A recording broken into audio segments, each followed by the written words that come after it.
Hello and welcome to Honey Badger Radio. My name is Brian. I'm here with Allison, and this is the dating show where we will be looking at more Hannah Cox because she's you know Yeah, Pokemon. You have like a Pokemon and it evolves. She's Yeah. the next step in the evolution of the bedroom feminist. I'm just saying, she's like evolved. She's become this. yeah, but she's libertarian, and so you know. Yeah, I know. Man, I don't. Yeah, I know. I have a skepticism. I think that there are certain ideological, I don't know, philosophies, I guess, or spaces that are so, like, they're easy to infiltrate, and I think libertarianism is one of them. That's all. So, Yeah. I don't know if there's a word for it, but like basically saying, look, bro, I'm just about Permeable. freedom. You can easily, like, you know, get in there and ruin it. And I think that's what's happening. I think that this woman is basically it's libertarian gate. Yeah, well, and So. the thing is that also, I'm gonna just lay out the cards on the table. Mhm. This study that she's citing has been retracted. The findings, yes, 100%. It was retracted like 10 years ago, or almost 10 years ago. So if she had done the least amount of due diligence, she would know that. And the specific study, for those of you who are tuning in and you don't know what the heck we're talking about, it's a study that found that when wives get ill, like critically ill, husbands are more likely to leave than when husbands get critically ill. So if a spouse gets critically ill, if it's the wife, the husband is more likely to leave. If it's the husband, the wife is more likely to stay. So, and this study has done the rounds, and then done the rounds again, and then done the rounds again, and again, and again, and again. It keeps popping up over and over and over again. And I think the thing is that I think the study does demonstrate something. It doesn't demonstrate what it professes to demonstrate, because it was it was recalled 10 years ago, like almost 10 years ago in 2015. Or at least the article on the recall was in 2015, which means that it could have been recalled prior to that.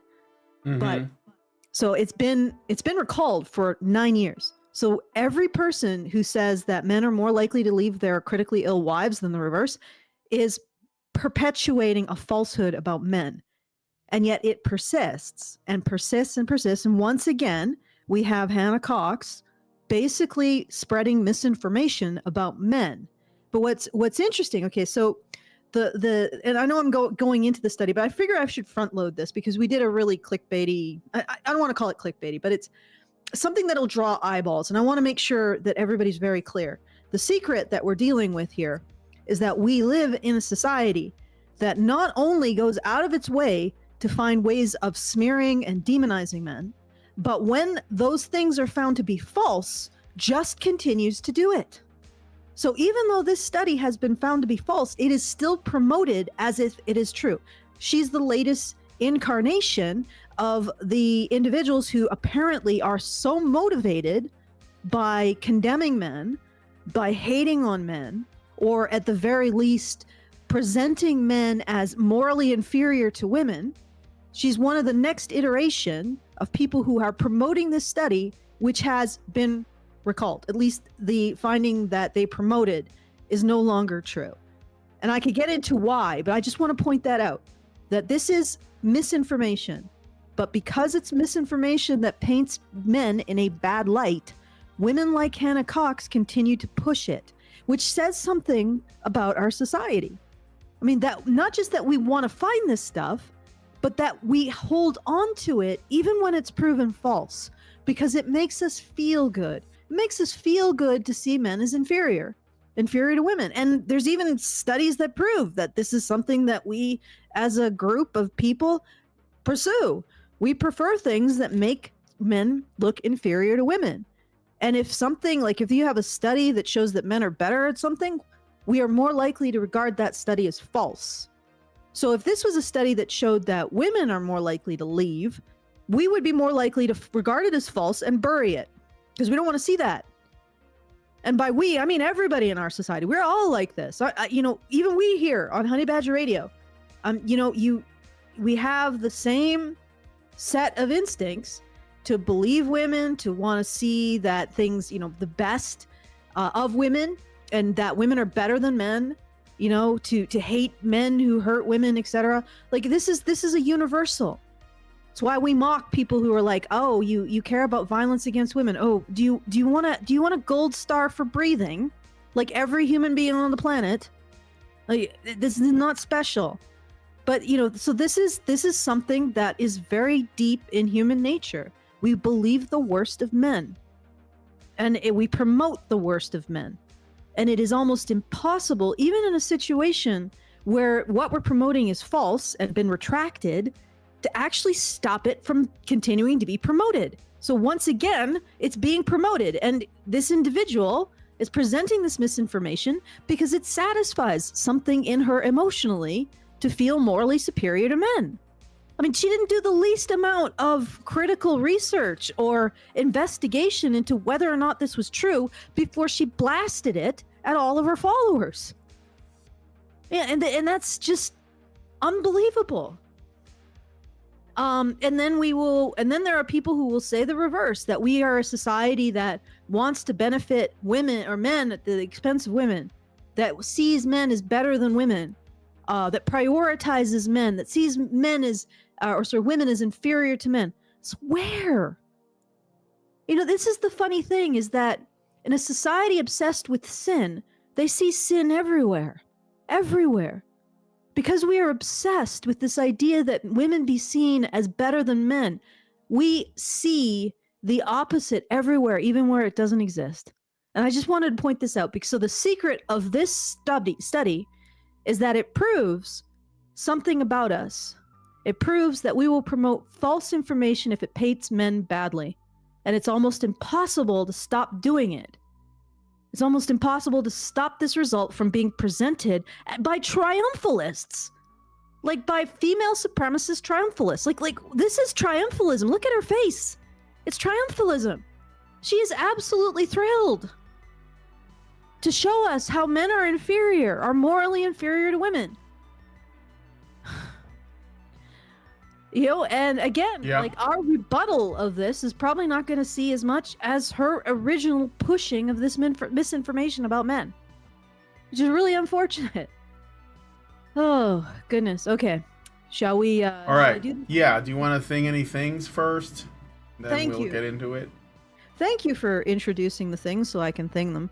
All right. So we are doing our monthly fundraiser. So if you want to make sure that misinformation like this gets debunked, we're about the one of the few that are actually doing that. When we see something that paints men in a bad light, we say, wait, is that true?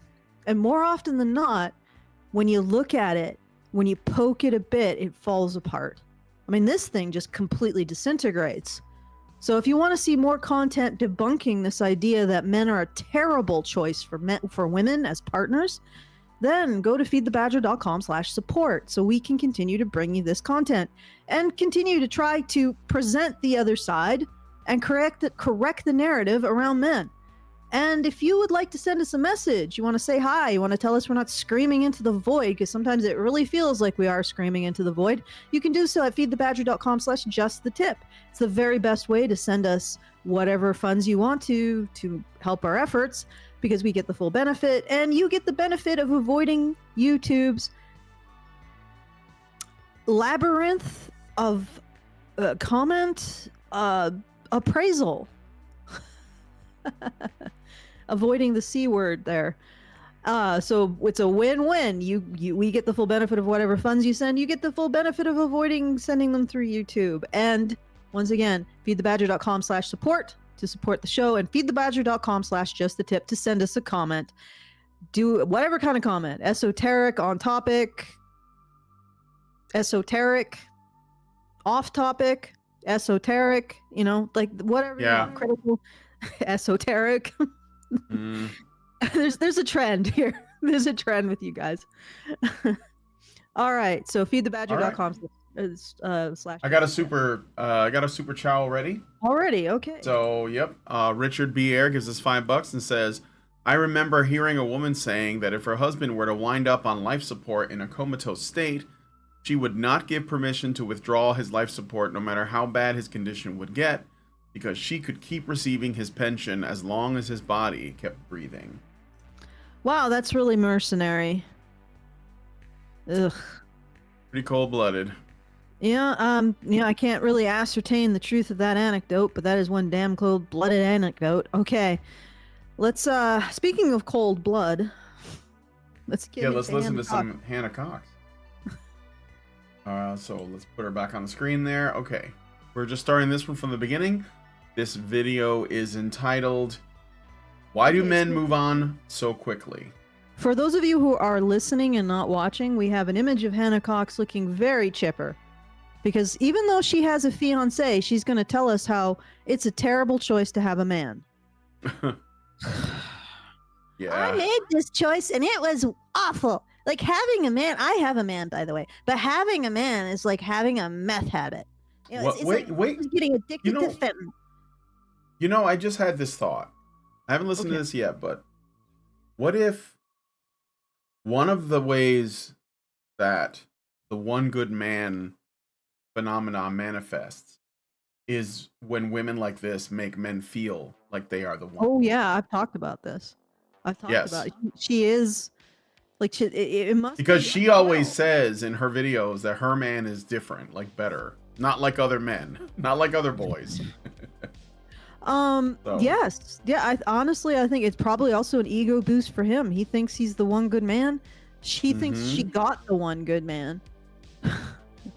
It's almost like women have a way of like encouraging men to do things. It's like they have a power over them. Yeah. And this is like crack. I mean, because the alternate, and honestly, you're right. Men and women don't escape each other.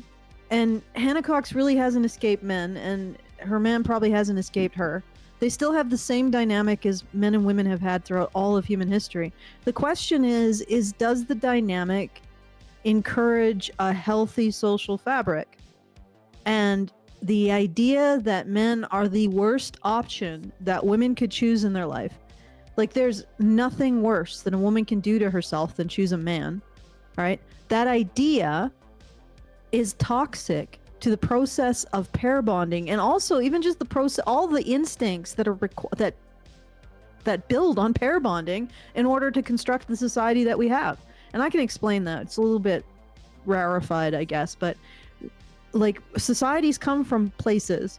Like basically we're just gigantic breeding colonies. And when we cease to breed, the colony collapses, right? So the question isn't just, okay, so Hannah Cox, she got her man, right? Is she sacrificing other women's potential relationships to inflate her own? That's a question. Is she doing that? Because this goes well beyond misandry and misogyny. It really gets into, it's not even an issue of misandry or misogyny. It might be an issue of a woman's misogyny towards other women, but she is expressing contempt for the majority of women's relationships with men when she's triumphalist about stuff like this. Now, that is misandrous, but if you think about it, it's also toxically intersectional competition between between women and women. Okay, yeah. So shall we listen? Let's get into it. Preloaded all of this. Yeah, let's get into it. Let's find out what she has to say. Derek Workman gave us... Huh? Maybe she'll surprise us. Yeah, maybe. Derek Workman gave us a $5 super chat, and it includes a little, what do you call them? Like a super GIF emoji thing? Super emoji of like a little, looks like a fox or a Shiba Inu saying hiya. So thank you, Derek Workman, for that. I think putting it up on the screen isn't going to do anything because it won't display those. So I guess Social Stream Ninja needs to get on that. Okay, let's play some of this video now. Thank you. Oh, and I got an anonymous super chow. For $5 as well. I know What? they sort of. Here's the other thing: if you send a super chaz and you screw it up, you can always send me a message, and I can correct things. It's from Critter. Yeah, if you meant to add something to that. Yeah. It's from Critter, and he meant to say, "Please correct me, Allison. I need it." In quotes, sarcasm. So I don't know. Do you want me to correct you, or do you not want me to correct you? Yeah, I don't know. You have to make a decision. So let's listen to some Cox. Okay, let's play it. Hey guys, I'm Hannah Cox with Base Politics. Welcome back to my show Histrionics, where every week I'm giving you a sane, middle of the road take on women's issues. You know, you missed an opportunity, Hannah, to call it Histrionics. I'm just saying that would be better. This is a middle of the road take, but you don't check your sources. Is that This 10 years this has been debunked, Hannah. 10 Allison, don't you know that if you years. put the word based in the title of your thing, it just automatically makes it correct? Did you not know that? This something like right. everything is all image. Like, what does it look like? Does it look based? It's based, you know. If I say it's based, it's based. It's a skin suit. 2-year-old. Yeah. It is. It is. All right. Anyway. Let me play more. If you like this video, make sure to share it around, leave me a like and a comment, and don't forget to subscribe to the channel. This week, we have to talk about a subject that's not really politically related, but it does keep me up at night, and I want to put it on your radar. I have always had a little bit of anxiety about She's had anxiety. What was that? Thrill. There's a subtle thrill in her voice, you know? I gotta tell you about I gotta spill the tea, ladies. I gotta spill the tea. Okay. Let's keep going. Okay, so she's got anxiety about something. getting married. But one of the things that makes me the most tepid about it is a statistic that shows women are far more likely to be abandoned by their husbands when they get a terminal diagnosis. Okay, could you stop for a second? That way that she said terminal diagnosis, like, did you hear that? In the vocal fry? Not just the vocal fry, it is the sound of... go back a little bit. Just listen to it. Get a terminal diagnosis. But did you hear the laughter? It sounds like she's smiling while she says it, you mean? Yeah, it sounds like... Yeah, I can hear the smile in her voice, yeah. What is it that's so thrilling about this information? Like, what is it exactly that you're getting out of it? I think she thinks that she's about to... Like, maybe there is a sense of, I'm about to put something out there that no one else has thought of yet. And I am proud of myself for doing it. Again, this has been redacted for 10 years. 10 years. I can put the... we can put the study, like your... Yeah, oh, sure. You have a link to the source that shows that it's been redacted, right?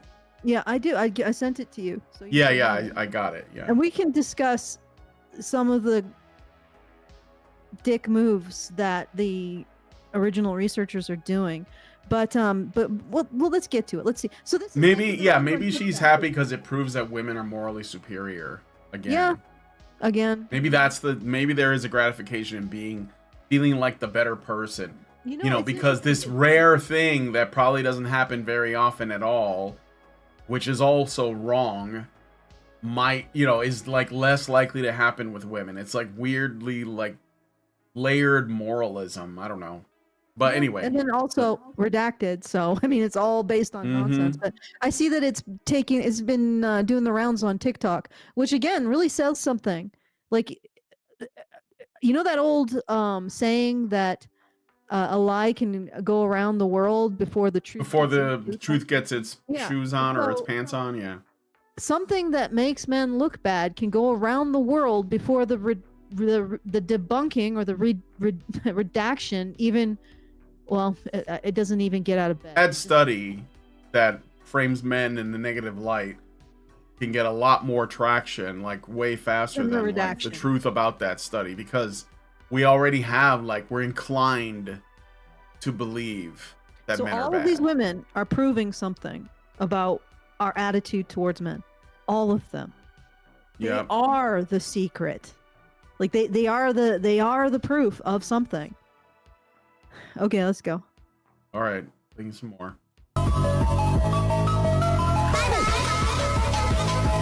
They started studying this a while back, actually, but it's a statistic that I think flies shockingly under the radar. Women are actually 6 times more likely to end up separated or divorced if they are diagnosed with cancer or multiple sclerosis than if they're redacted. This is the one. Yeah. Let me grab. People are asking about the study, so maybe like your source on the redaction. So let's see. We're talking about this 14 years ago.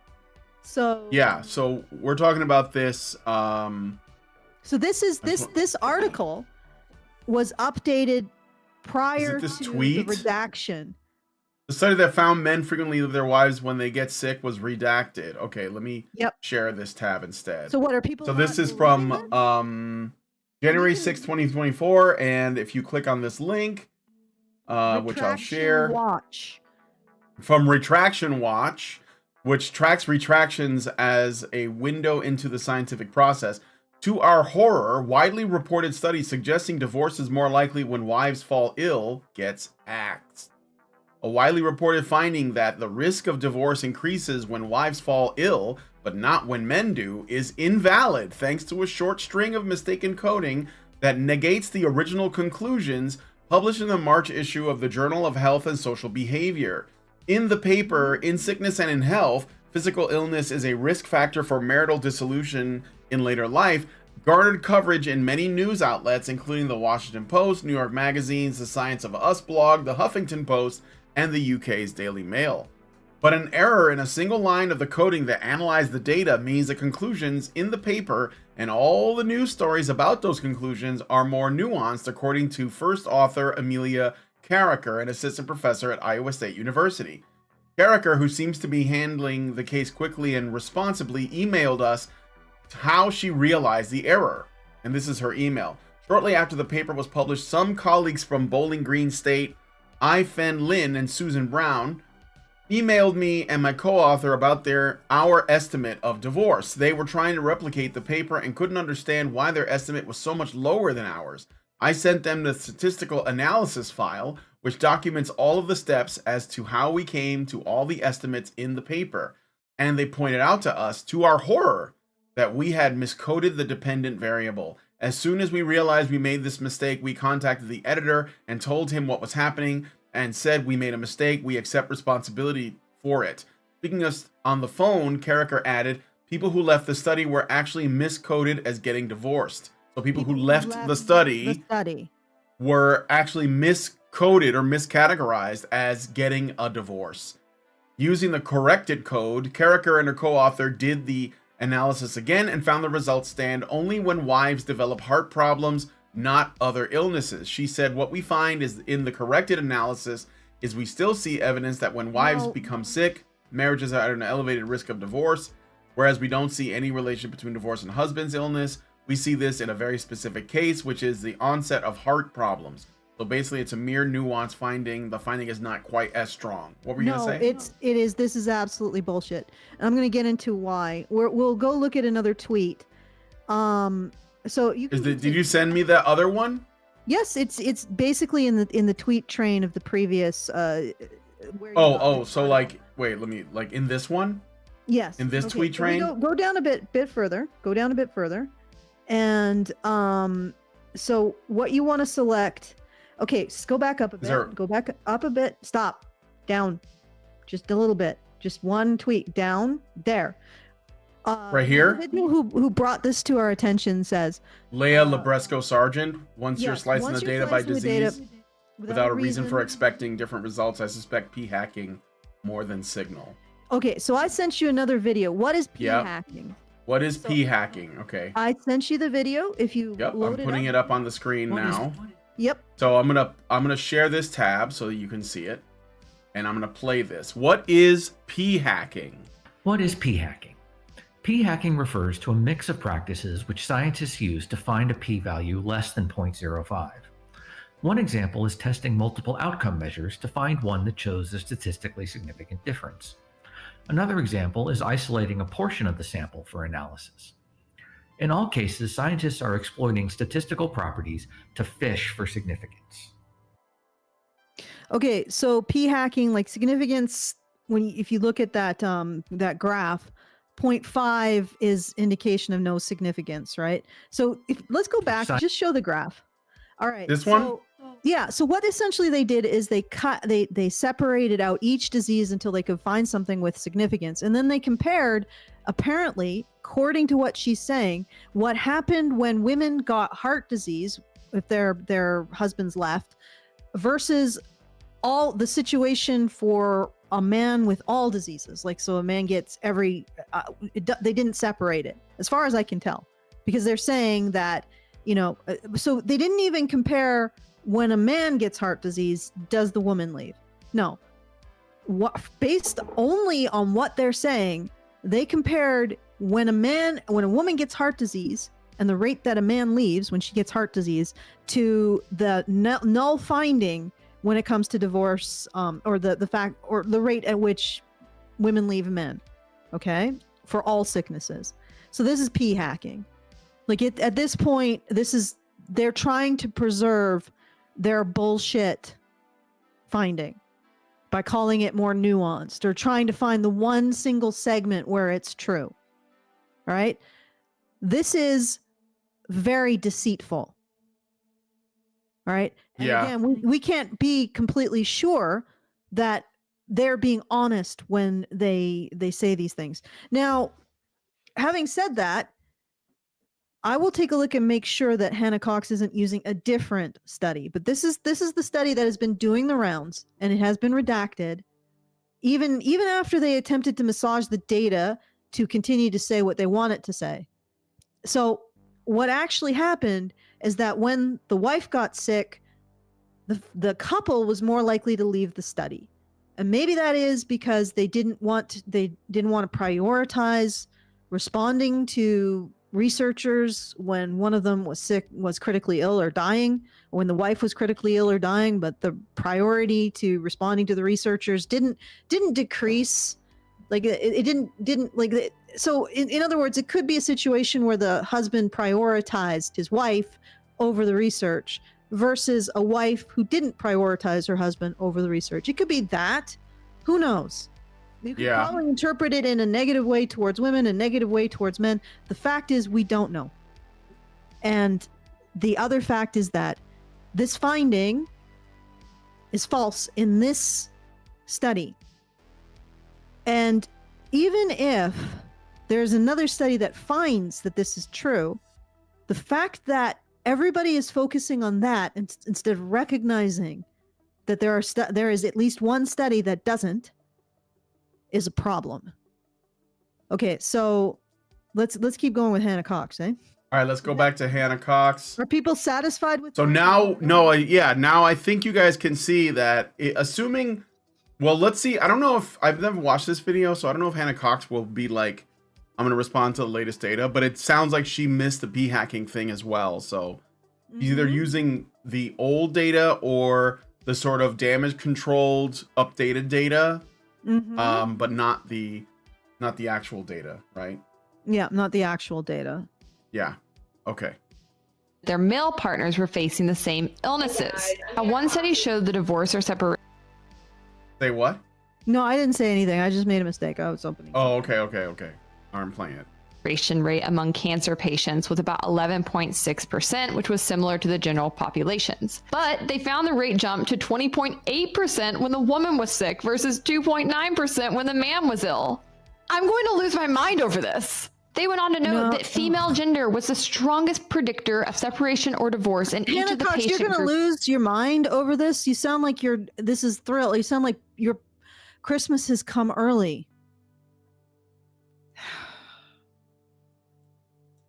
Okay, let's keep going. Yeah, and on top of that, like, well, it's weird though too, right? Like, if Hannah Cox takes good care of herself, you know, and lives healthy and is, I mean, like, inevitably we're all gonna fall ill, like, at some point. But you do the best you can. It's a strange thing to fret over, which is like a very small chance of like a fatal illness, and then.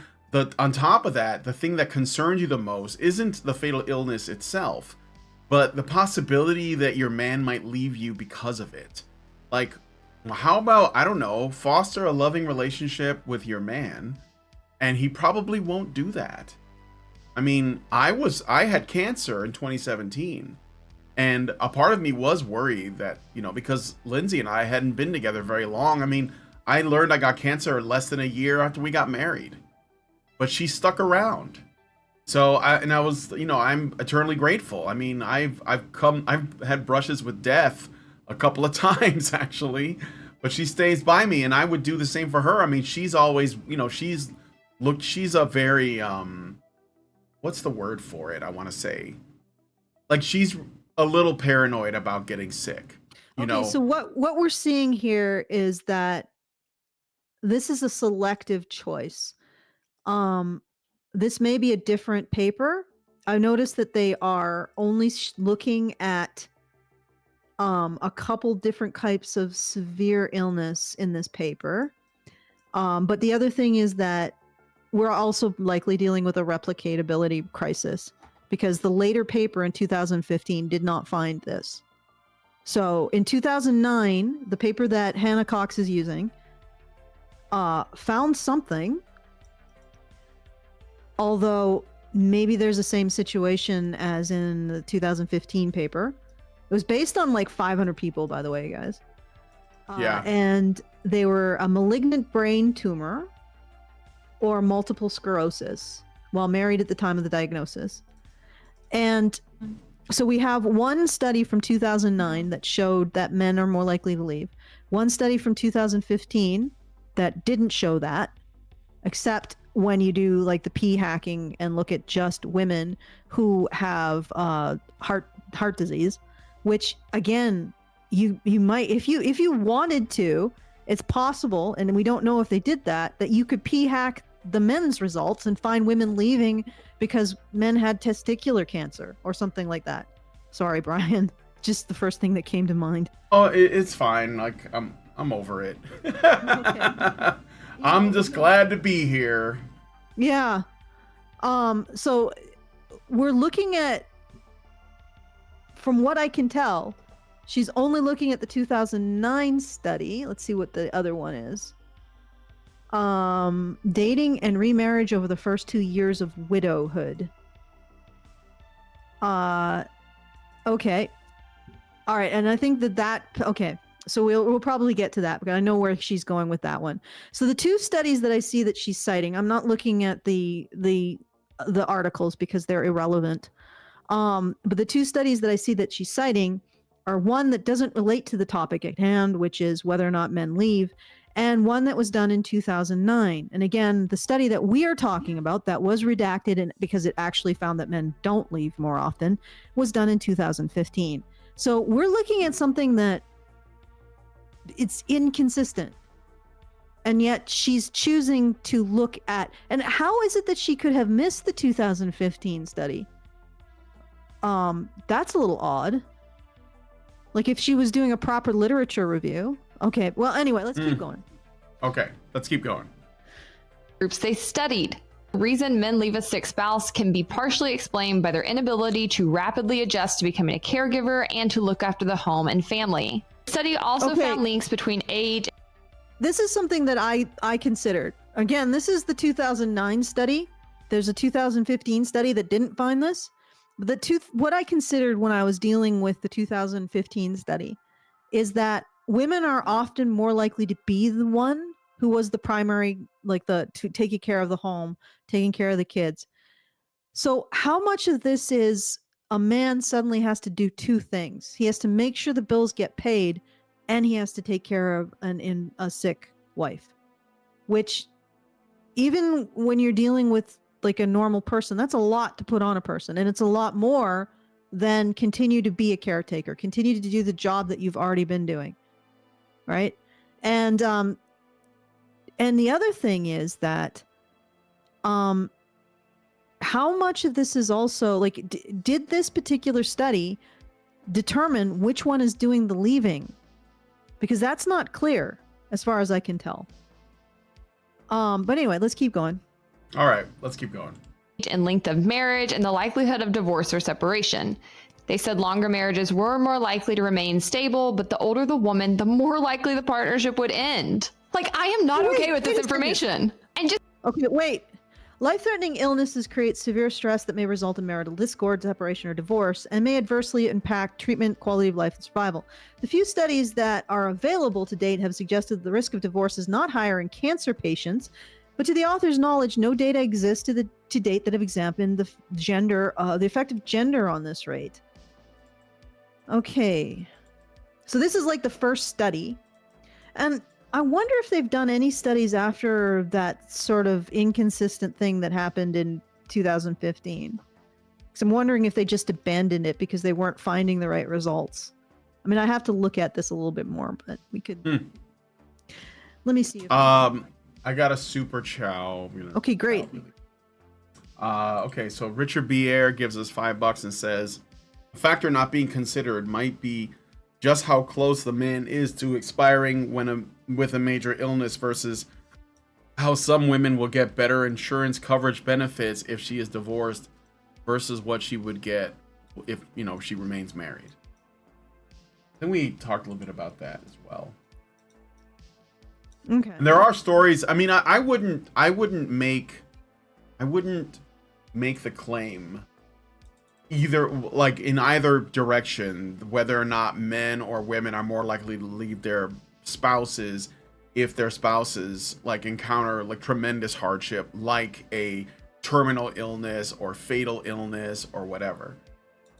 I don't see the benefit in that, but I will, refute the claims that Hannah Cox is going with, which is that because when you start saying men are more likely to do this thing, and you're not really doing your due diligence to like ensure that your data is correct. But even if you do, I mean, you're not really just giving us a study. You're trying to convince us of a certain attitude or behavior that men have towards women. That is just like, this is just like, supposed to add to these presumptions, right? Like, look, men are more likely to leave their women. And that goes along with men are more likely to, catcall. Men are more likely to assault women. Men are more likely to do this or that. And then, you have all these small things that are you normally can't, like paint with such a broad brush, but you give so many. It's like instead of painting with a broad brush, you're doing pointillism. But you're putting a lot of little dots until you fill the canvas and you're like, look this is how men are. It's one of these things is going to happen, so I don't know, like, I wouldn't say that women are more likely to, but I will say that, the state creates the incentives where women will benefit more if they do. So you almost think, well, okay, what women are more incentivized to like not have a man in the home, and if men are not incentivized to do that stuff. Women are more sort of socially accept. Well, here's the like what Richard was saying. How much of this is a situation where if the woman leaves, she becomes eligible for more government handouts. Yeah. Like, did they control for that? Like, did they look at that as a potential issue? And again, like this, they've done additional later research that didn't find this. Okay. who would be really great about looking into whether or not the state can have an impact on a study like that? Somebody who's critical of the state, like a libertarian. Oh goodness, yeah. I mean, it's like the one saving grace of libertarians. The one thing about libertarians that I like is that they are anti-state, or at least critical of the state. But this is left out. I've seen a lot of libertarians like that were supposedly super hardcore become really sadist under the right conditions. So, I get it. It's hard. It's hard to stay principled for people. Should I play more? Okay, yeah, sure. Play more. Okay. Just to be clear, this isn't like a little dinky study here or there. This was actually studied by the National Institutes of Health, which, like, screw those guys, I know. But point being, they have actually looked at this across the country, and it Wait a minute. No. Hannah? What did you just do? So you were like the National Institute of Health. Okay, it's a state organization, but trust me, on this they're correct. Okay, but is this okay? So let me look at the methodology. Is she gonna go into it? First of all, they didn't study all forms of illness. This specifically relates to brain cancer and muscular sclerosis, right? And were prospectively identified. So where is this coming from? What body of evidence? Like what I'd have to look at this more deeply to figure out what survey this is coming from. It's because the previous one it says right here, in this study we use a sample of 2,700 marriages from the Health and Retirement Study. So it's a longitudinal study, and in this one it's not really clear where they got these 515. The study that Hannah Cox is citing is based on 515 patients, and I'm not sure where they got them. I'm still trying to find that. I got the actual study here, so I'm looking at it as we speak. Once again, this is the 2009 study. We already have a 2015 study that hasn't found this. So, keep that in mind. Like if you were genuinely interested in seeing both sides, if you were really center of the road, don't you think you would bring up the later study that... Mm-hmm. Oh yeah, I know, right? Why wouldn't you why are you using this study and not a more recent one? Yeah. Okay. Curious. Okay. Curiouser and curiouser. Holds true. And to be honest, the reasons that they give for why men tend to leave their wives more often when they are diagnosed with cancer versus the other way around don't make me feel any better. They're like, oh, well, the man's not used to taking care of anybody. The wife always takes care of him, you see? Like she's on her deathbed. Anna, you know that I don't think that's is also taking care of someone, right? Isn't that that's a but like is that in the study? Is there like a where they say, well, I don't know how to take care of people? Like what? That's why the men leave? I don't know how to make anything. I can't even boil water. I don't even know if it indicates if the men were the ones leaving. No, I think she's making assumptions about. I I don't know. Maybe I'm wrong. But here's the other thing. Like it is actually a legitimate issue. Like if you're the one who's supposed to be paying the bills and then you get an additional burden of taking direct palliative care for another human being, that's 2 shifts. Whereas if you are the one who stayed at home and taking care of others, you're not gaining another shift. You see what I'm saying? Yeah. Like that is a significant issue. The fact that she's just waiving that is unbelievable. Yeah. I wouldn't want to be her fiance, because she doesn't seem to understand that. Like the problem is that she seems to be a woman who measures men by women's needs rather than like a pragmatic understanding of what they're capable of.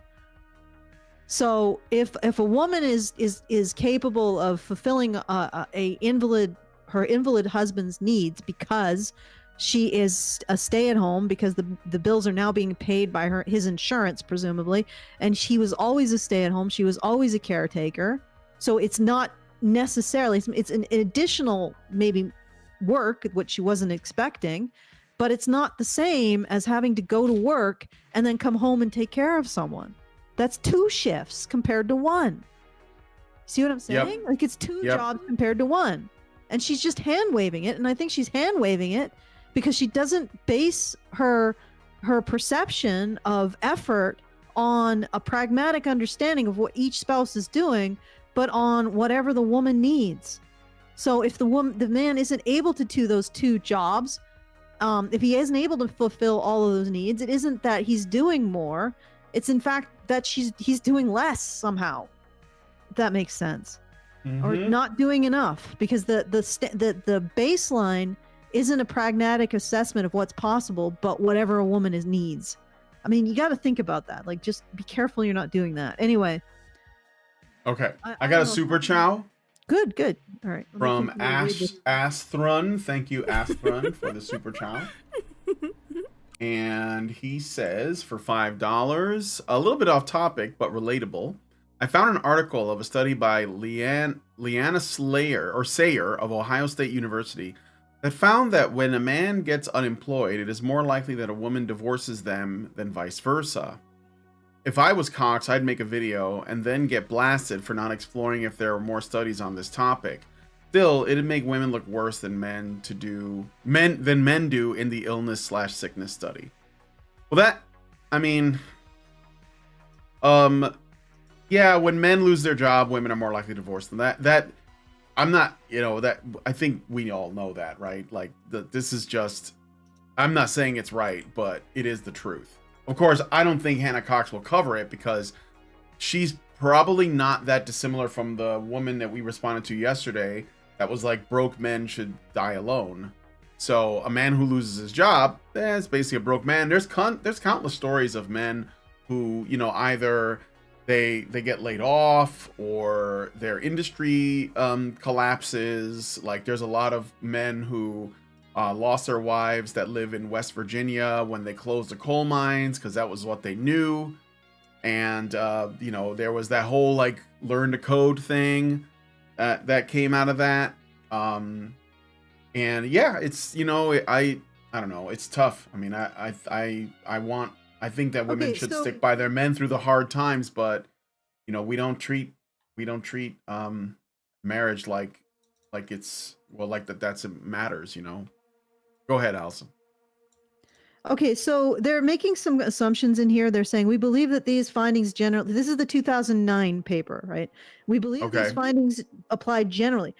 Because the increased risk of partner abandonment when the woman is the affected partner remain consistent across the 3 diverse patient cohorts, we believe that these findings apply generally to patients with life-altering medical illnesses. The 2015 study found that this is not true.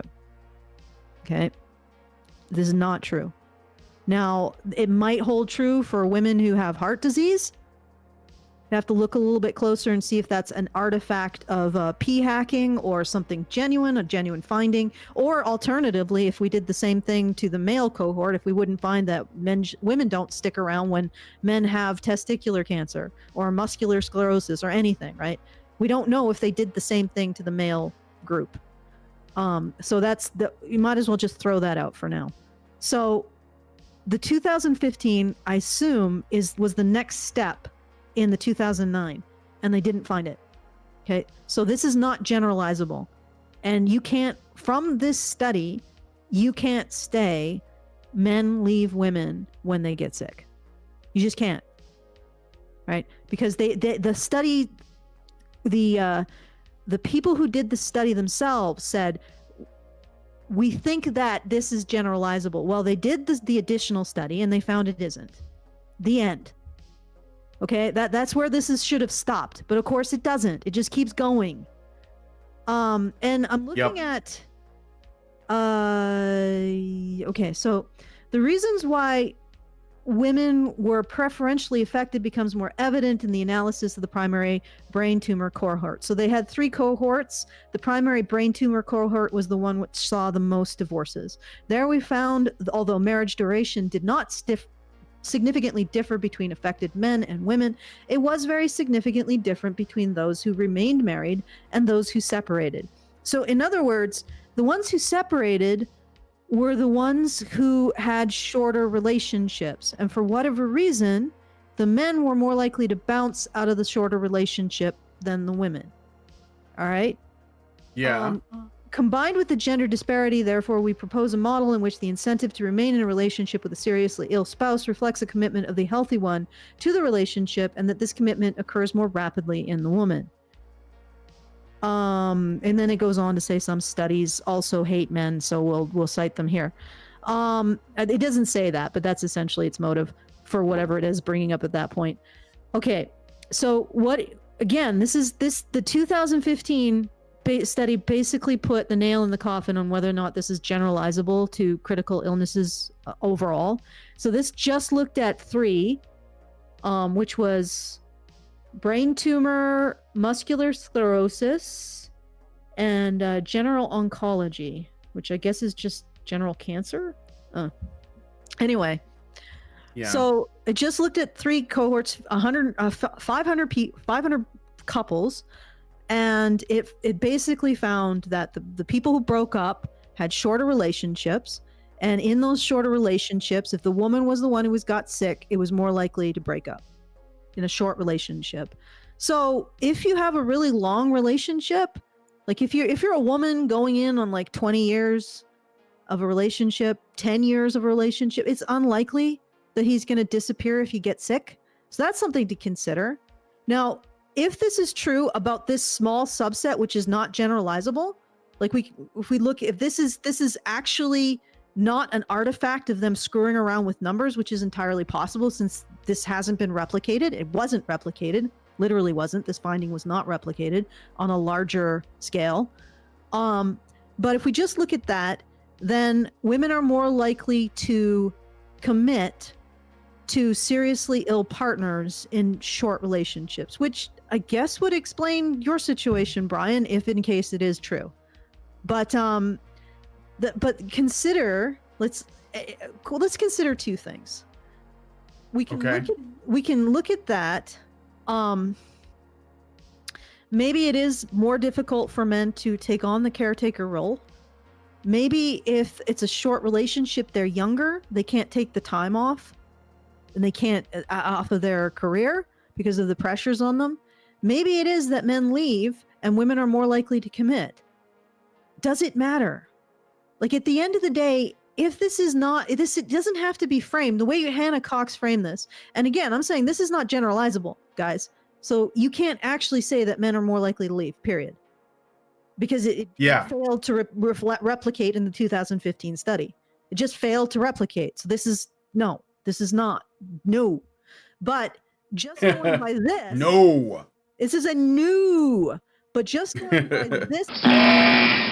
You are fined 1 credit for a violation of the verbal morality statute. But just going by this finding, how can we frame this? Okay, again, it's not, you can't extrapolate it to the greater population.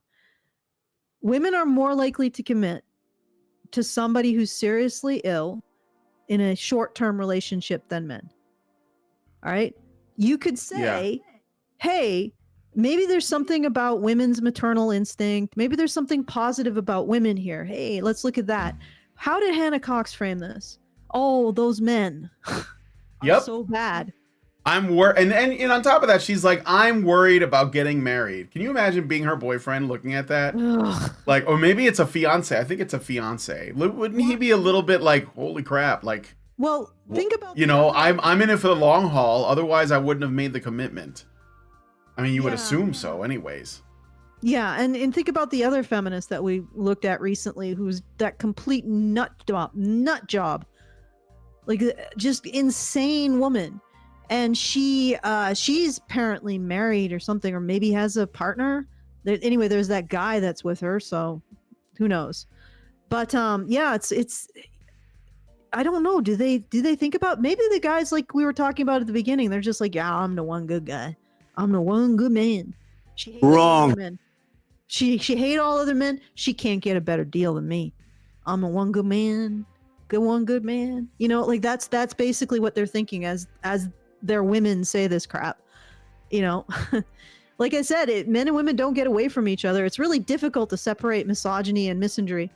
That's the real, I think, dividing line, is when you realize that it's really difficult to separate misogyny and misandry versus people who somehow think you can, and somehow think that men and women get away from each other. Well, you don't. But regardless, this study cannot be extrapolated past the groups it studied. 2, when it was, the findings didn't hold. Okay, so there's a no here. There's a no. But 3, even if you went with this study, why emphasize the idea that men fail women when the real thing you should emphasize is that for whatever reason, women stick by men more when there's a I guess a caretaking situation. I mean, we can talk about women in the positive. It's possible. I mean, is that like everybody's gonna melt down? Well, Hannah Cox just, I'm melting. It says you're a heretic!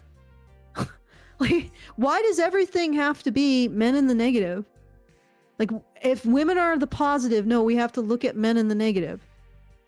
And the other thing is that if we're going to look at that, then let's ask ourselves, well, why are women doing this? And is there a way we can support men in helping them be like that too?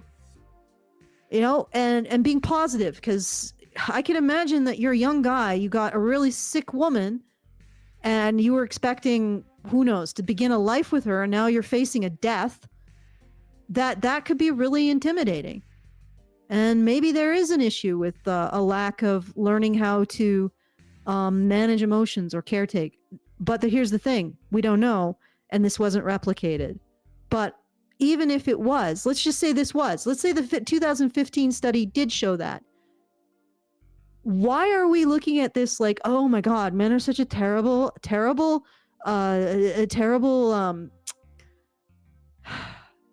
what is it? A terrible choice for women. Why are we looking at it that way? Instead of just looking at it in terms, well, why did this happen? How can we ameliorate it? How can we help men through this situation if that's what's happening? And how can we say, well, look at this. Well, here's a good thing about women. They stick by their man when he gets sick. Like spin it in the positive.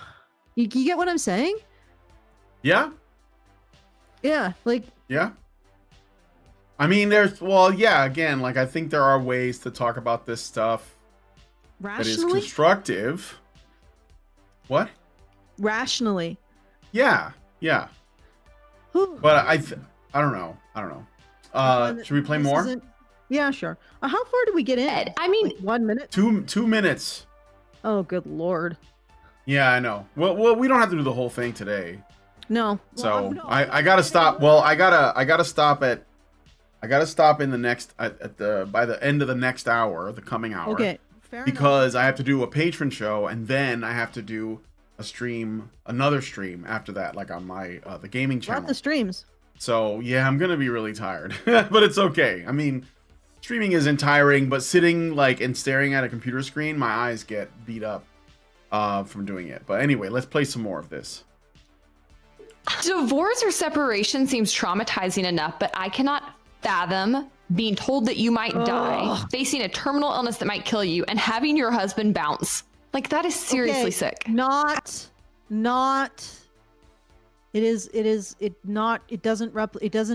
didn't scale.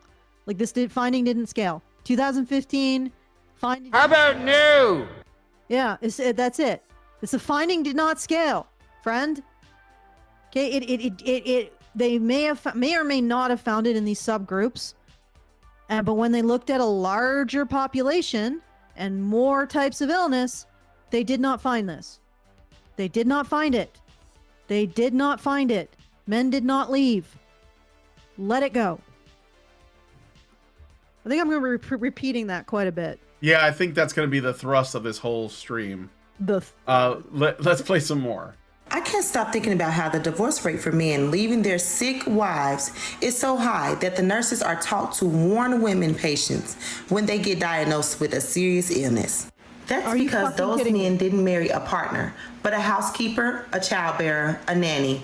A sick woman can't do those jobs anymore, so the men just leave. They actually feel entitled to this. The findings did not scale. They did not replicate. Never go full retard. They did not replicate. Yeah, but okay, so here's the thing I think that is interesting about this. I think that women generally, and I know people are going to hate this because I'm about to make a generalization, but I think it's easy to propagandize them in this way. And I think that Hannah Cox either was affected by that or she is contributing to that, because this stuff, it comes out of feminism.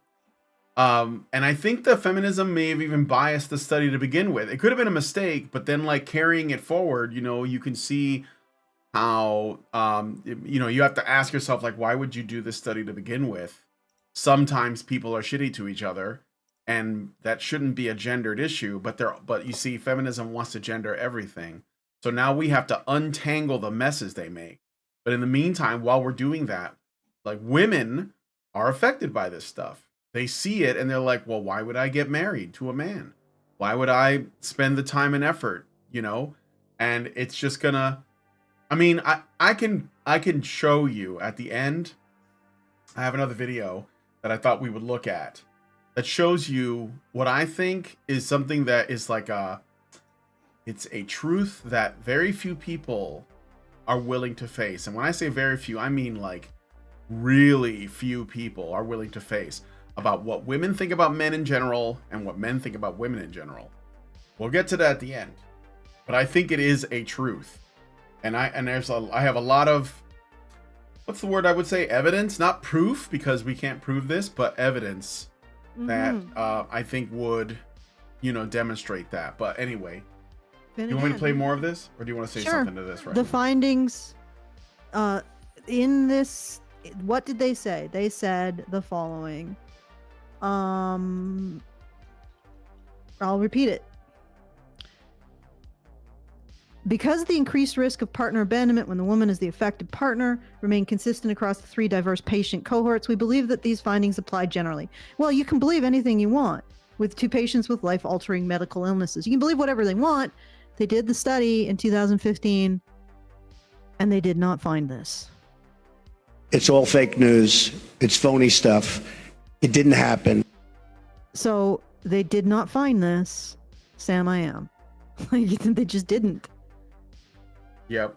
But yet you're still going on about the 2009 study. Okay, so they made a prediction, and that prediction proved to be false. Okay, let's keep going. All right. I've heard men married 20 to 30 years tell their wives, I didn't sign up for this. People have no idea how common this is, especially with cancer patients. They thought I had ALS. Because even the original study didn't find that. Okay. If you had, they found it in shorter term relationships. So long-term relationships, they did not find this. Okay, or it was a much slower, much lesser effect. And again, this finding did not replicate. It did not scale. Okay, it just didn't. You are pushing a falsehood. Okay. Or more. Yes.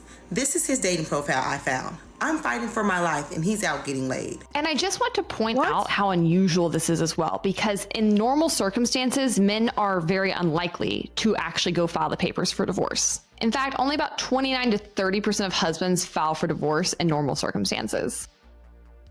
So then women file for divorce how frequently? And for what? Yeah. I mean, it's again, I'm not trying to like black pill anybody. But I think that you guys should be, prepared for these realities. Like when she says men initiate a less significant portion of divorces, about 29-30% of husbands file for divorce. You know what that means, right? That means that 70 to 71% of women file. So that means that women are way more likely to file when a divorce occurs. I'm not saying that there's a 70% chance you're going to get divorced, but when a divorce occurs, the woman initiates 70% of the time. There was actually a really interesting video that, I don't know if you saw it, I think it was on Twitter, of a divorce lawyer talking about how frequently he coerces women to get divorced. Like how he basically because he's trying to find work, so he coerces women into getting divorces from their husbands. And he gets in their head and makes them afraid and insecure and feeling like she wants to leave him. Just something I thought I would say. I gotta find it, so don't hold me to this. I gotta find the original. It was a video. It was like a clip from a longer video, I assume, like a live stream or something, with a divorce lawyer. And he was talking to a woman who was talking about like the divorce courts, and how, you know, if the women act first and they act fast and they're more likely to get more out of it and so on. So it all comes down to, like, you know, how do you win at the divorce? Like, it turns to a competition. And of course, nothing about like what it does to the kids, what it does to the couple, what it does to their family, etc. So anyway, let's keep going. And I do want to be clear here, because this is a statistic the red pill community loves to toss around. They're like, 80% of women file for divorces. If you get married, she's just going to take all your money and run. They never do anything wrong, and then their woman just ups and leaves them and files for divorce. Like, no, that's not what's happening. I am 100% sure that's not what's happening. I do. But let's see if she has any studies.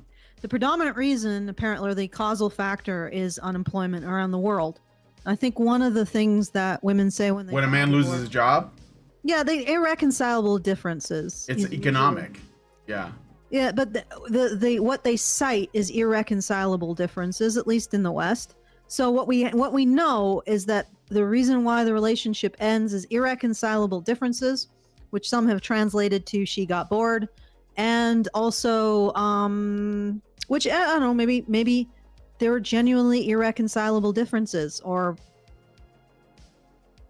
well, I'd like to know what her counter argument to that is, because I'm saying that I don't think any red pill bros are saying that women are, like, you are 70% likely to get divorced. What they're saying is that when a divorce occurs, women are 70% of those who initiate, who start the process, who ask for a divorce.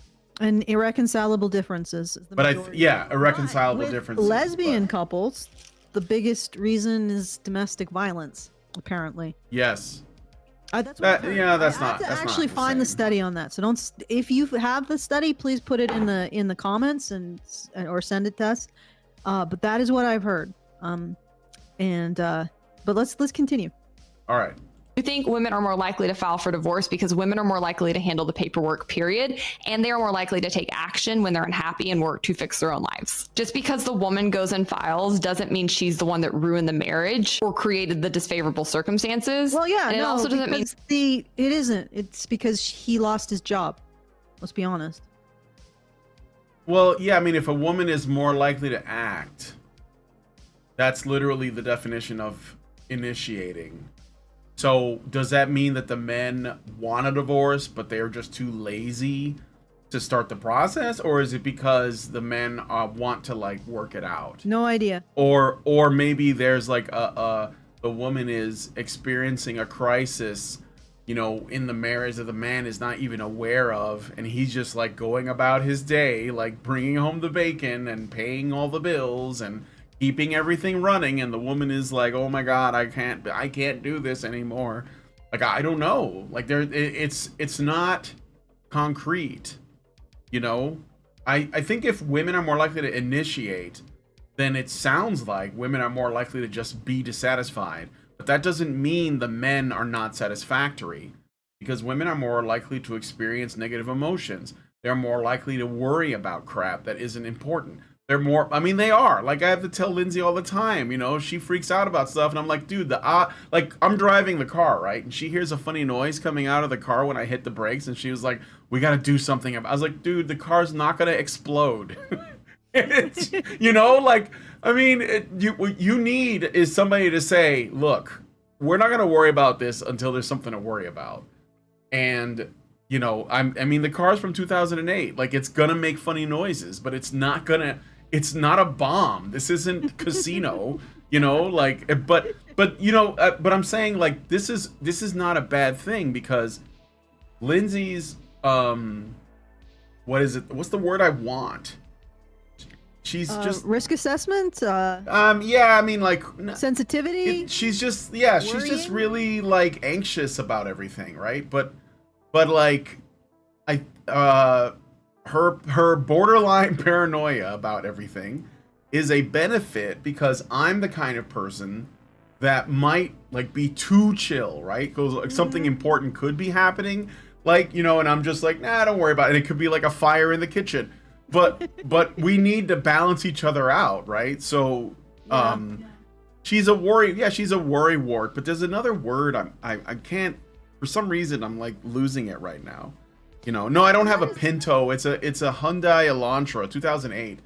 But and it's fine. Like it's really been quite reliable. Hyundais are not bad cars, to be honest. But you know, I mean, Lindsay's like, she's always looking for the flaws, and that's a good thing.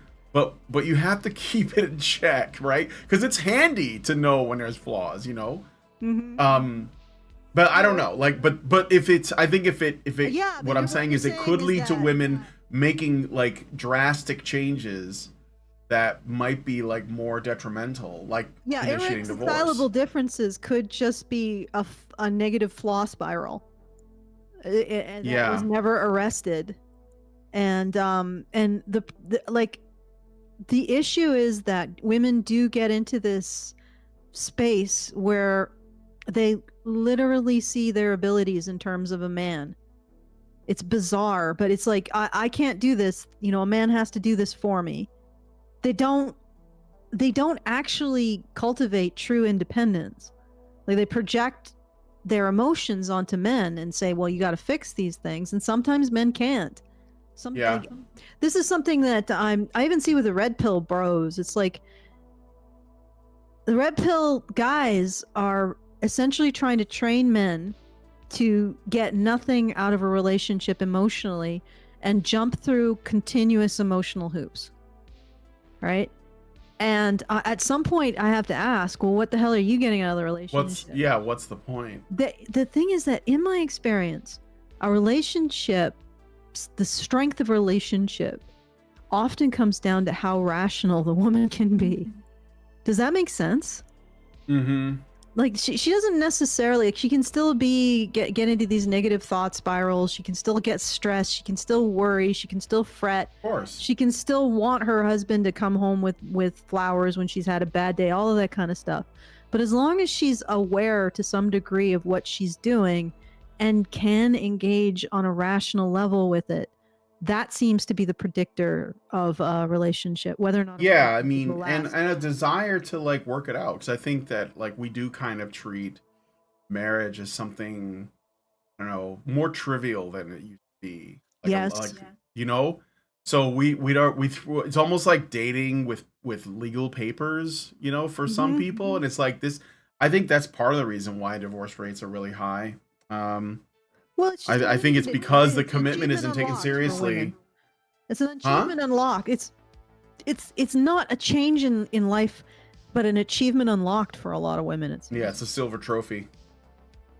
let's try to get this done. All right, let's play some more. Blaze through it. That she hasn't done significant work to try to fix the scenario first. My main point bringing this up, though, is that throughout the courses of their marriage, men will cheat on their wives, they will flirt with other women, they will be absolutely miserable. They will complain about their wives to anybody who will listen, but they will not go file for divorce. They are far more likely to stay in unhappy marriages until the woman becomes terminally ill.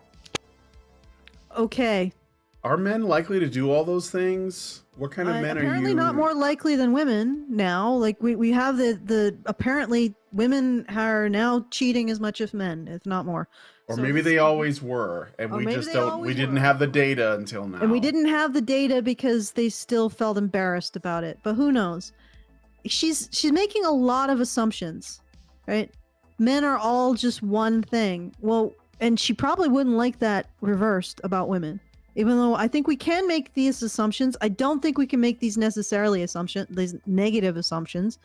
But okay, so she says, unless the woman gets terminally ill. First of all, the finding didn't scale, so no. Okay, no. There's no point discussing this because that is a no, Hannah. That wasn't found. When they did a larger survey of more illnesses, they did not find that. They did not. So this is wrong. There's no point following this conclusion any further. This is wrong. This is the end. There's nothing else you can say about it. That's what's going to be interesting about the rest of this video. So she's painting this picture in order to construct dissatisfaction with relationships in women, and to like undersell or turn men into a bad investment for a woman. And again, like, she's going to get lots more attention for this than we will, because we're correcting the record. But that's what she's doing. And again, she doesn't have a basis to do it, because they didn't find this. When they expanded the scope, it didn't scale. So the finding is invalid. All right, let's keep going. Bruh. I just can't wrap my mind around this. Now, you might be sitting there thinking, Hannah, you seem to be in good health, and also you're not married. So what brought this up for you? And I'm so glad you asked, because there was actually a story that first put this on my radar a few years ago. Prepare yourselves. The story I have. All right, I'm just pausing for the One banana. anecdote. Well, I'd sent you a couple stories. So she had one. Yeah. Anecdote. Well, let's hear her anecdote. Okay. Okay. I have to tell you about is of B. Smith, who was a beloved entrepreneur and model, and who was unfortunately diagnosed with early onset Alzheimer's disease about a decade ago. And for some reason, after her diagnosis and eventual decline, her husband, who she had been married to for nearly 30 years, decided it was appropriate to move on and announce his new girlfriend to the public. And not only that, but he also announced that his new girlfriend was staying in the home with him and B. Smith. Like, they were all hanging out, and B. Smith was just over there with Alzheimer's, had no clue what was going on. Can you imagine? Wait. You know that Alzheimer's progresses slowly, right? Or can progress slowly. So how bad was it when this was decided? Because are they polyamorous? Was she part of the decision? Yeah, was she part of the decision? Like, here's the thing. I had an uncle who had a severe long-term illness. He had MS. It affects the mind, but it also affects the body. And it took a long time for him to die. I think about 15 years. And in that time, his wife had boyfriends. I know this is going to blow your bloody mind, Hannah, but sometimes people make these choices and they decide, like I'm pretty sure he decided to let her do that. She still stayed by him. I know there's probably red pill bros who are freaking the fuck out about this. She stayed by him. I mean, this happened to her when she was in her 30s and immediately plunged into celibacy. That's hard to deal with, right? Immediately plunged into celibacy. But they may have had a discussion privately amongst themselves that, you know, the rest of the family didn't need to be party to, that he let her do that. And she stayed with him. Like, she visited him, you know, like multiple times a week until he passed. Okay? So she never abandoned him. But at the same time, she still had physical needs, and she still wanted to be there with him. And I believe that they made that kind of adult arrangement, and they just said, okay, this is the situation.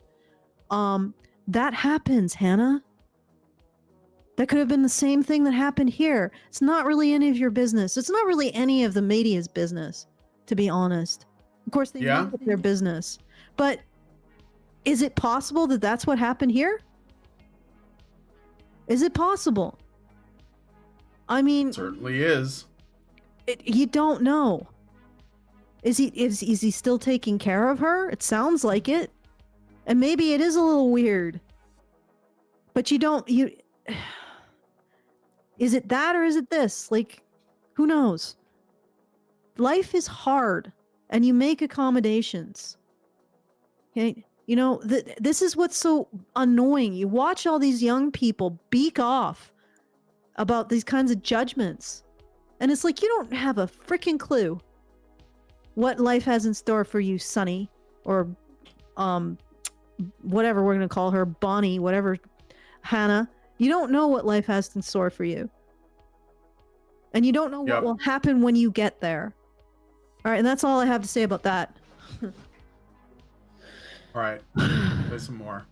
I don't know what I have to put in my will to ensure this doesn't happen to me, but I was horrified by this story. I'm still horrified by it. This was covered at the time by Essence magazine, and during the interview, Gatsby, her husband, explained that he had zero guilt for sharing his new relationship with Alex Lerner, who had a room in the couple's house. If This Is Us and Modern Family came together, it would be us, Gatsby told the Post. Gatsby told the reporter that he's told his wife he has a girlfriend, but isn't sure that it has registered. You know, I've been married for 26 years. I've been with B 27 and a half years. Alex and I are now going on a year and a half being together. I believe in the sanctity of marriage, but I don't believe death do you part means that because you made a commitment, if the person is not there, that you should sit there and watch your life shrivel up. And that's why I am where I am today, taking care of B and having someone else in my life. According to B. Smith's I mean, it's not what I would do. You know, it's not what I would do. But what is this? If a woman did the same thing that he is doing to B. Smith, she would be crucified. Okay, maybe, but like I said, my uncle, his wife, maybe I shouldn't have said that. Would she? Would she be crucified? By who? By who? Is anybody going to crucify her? Honestly, I think that's between her and him. And there may have been a conversation. There's a difference between flirting with someone in front of you and then you having the conversation. I have this critical illness. This is what I want. I don't want you to necessarily, your life to be over.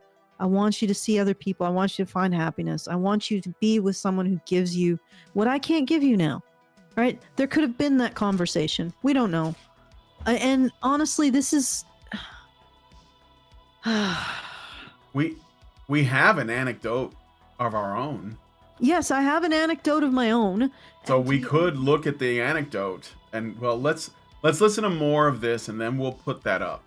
Yeah. I mean, if we're going to be doing anecdotes and not data, because the data doesn't add up. Trial by anecdote. Yeah, trial by anecdote. Fans, she by no means would have been okay with this. In fact, she seems to have been pretty territorial and jealous during her cognitive lifespan. One fan noted B. Smith wouldn't be okay with it. He detailed it in their book that she slapped him in the middle of their restaurant because he flirted with a customer in front of her face when he thought she didn't remember. I think it's perfectly valid in a healthy relationship to discuss what you might do if the other person were to pass. Some people feel very strongly about wanting their partner to be able to move on and still be happy and not be alone after their death, and others very much do not want that person to move on without them. But I don't think it should be an argument whether or not it's ethical to do that while your partner is still alive. Till death do us part does not mean that you can bring a third person into the marriage without consent and still be keeping your vows. And honestly, while this is pure opinion, but here's the thing. If she's deteriorated to the point where she's incapable of consent or not consent, he could just divorce her. It's a one-party system. Like all he has to do is divorce her. Is that the acceptable alternative? Divorce her and put her in a home. Yeah. The fact that he continues to take care of her says something. And it might be weird for you, Hannah, but you're a child, to be quite frank. All right. Let's finish this freaking anecdote. A big part of me wonders if men tend to do this because they never plan to be the spouse that ends up alone. A big part of me wonders if men do this because they just don't understand what it is to be human like women do. Good Lord. Ugh. You're giving me the ick. All right. Yeah, I mean, it's a weird, it's kind of a stretch to start suggesting or implying that there's something about the nature of men that they would just be disloyal in this way, like they don't believe in commitment. This seems to be what she's suggesting. Men have So- cuties. Yeah. Ugh. Okay, let's keep going. I gotta finish this. That's because men are still much more likely to die before women. That's just my hypothesis, of course, but if you look at the data around what men do after their partner dies, if they stick around for that, I think it backs up my instincts. Fuck? Okay, stop! You snide little shit! It did not scale! This is false. This is misinformation. It was not found. The end. Don't keep pushing it. Ugh, and now she's going to bring up the widow thing. Let's see. Far more likely to remarry within a 2-year time span after a partner dies. By 25 months after the spouse's death, 61% of men and only 19% of women were either remarried or involved in a new romance. Women expressed far more negative feelings about forming new romantic relationships. Okay, here's another interesting statistic. Widowers are unlikely to live 10 years after their wife dies. Women don't die after losing their partner, but men very commonly do. They rarely last 10 years. And if they do last 10 years, it's probably because they have found another woman. So for men, it's either find another woman or die. For women, it's like find another man if I really want to, but men suck, so why would I? Or just enjoy my life as a widow. Like there was one of Jonathan's grandmothers when the grandfather died. She was like a rat out of an aqueduct. All kinds of cruises and going to there and everywhere. She was living the life after he died. Yeah. Okay. We want to compare this. Get that bag, sis. Exactly. And I mean, right, you know what? Fine for her. Fine for her. Like maybe they didn't have a very close relationship and she finally got to do the things that she wanted to do. But honestly, if we're going to compare anecdotes, I'm sure plenty of people have anecdotes of grandmas who, grandpa dies and then suddenly they're living at large.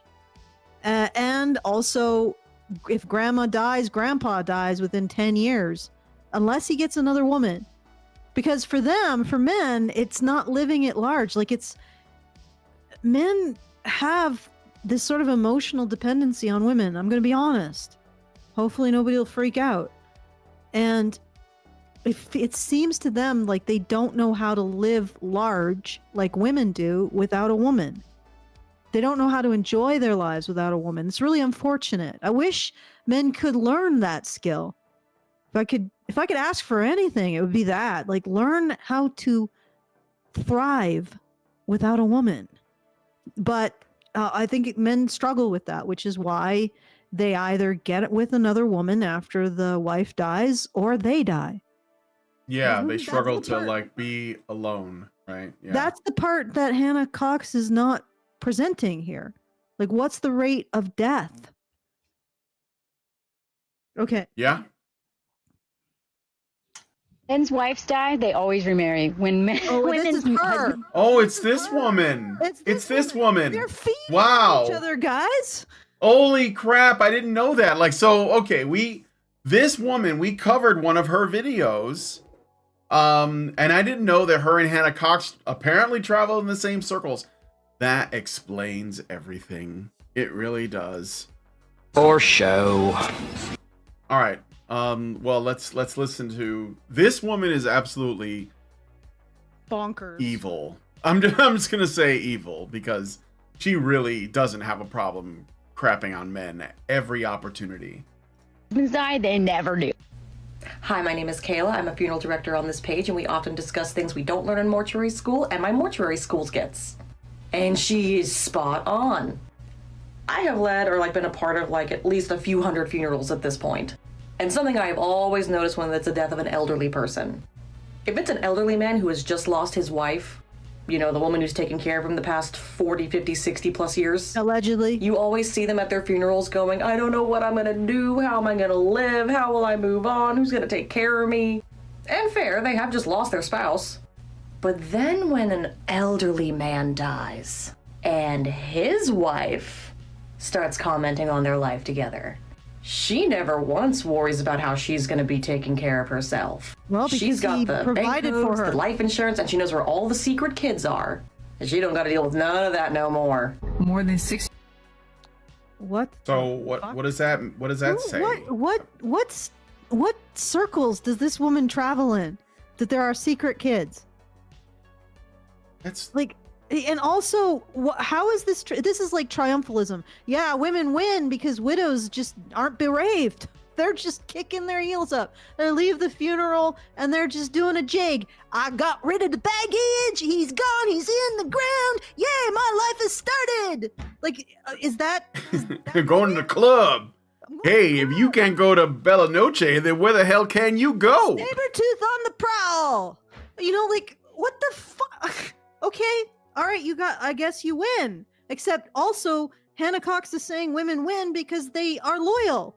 But this woman is saying women win because they roll them, they kick the man into the grave. He just sort of falls in, plop, and she's like, yeah, that's done. Got rid of the trash. Life begins. Which one? Which is it? Which is winning here? Is it winning because the woman just doesn't give a crap that her partner of 60 years just kicked the bucket? Or is it winning because women are loyal? And do you see that? Like, there's sort of a contradiction here. I guess heads you win, tails you win. Yeah. Women don't give a fuck about their partners. Heads I win, tails you lose. Yeah, if women don't give a fuck about their partners, they're happy to just kick them into the grave and then do a jig as they run off onto the cruise ship to go fuck some pool boys. You know, that's winning, but it's also winning because you get to moralize over how more loyal you are. Like, choose one, at least. Like, be consistent to some level. Okay. All right, playing some more. And she don't got to deal with none of that no more. More than 60% of men remarry within 2 years of the death of their wife. I know this is anecdotal, and but how my many dad's a pastor. die? Hannah, how many die? I'm going to look that up. You know, if I died and my wife remarried, I wouldn't care because I'd be dead. Like, you know, wouldn't exactly be high on my list. And why would I want her? Like, why would I be dying and saying, you better not, like, you know, move on ever? You better just stay lonely and sad and constantly visit my grave. Like, why would I do that? I'm not that selfish. I mean, I don't know. I would never do that. If I die tomorrow, I expect Lindsay to do whatever she has to do to move on. And that's okay. I wouldn't be upset. Because I'd be dead. All right, what did you want to look something up? Is that what you said? Okay, I'm going to play more of the video then. Because you're muted or something. All right. You're muted. I was looking up the information about men losing a spouse.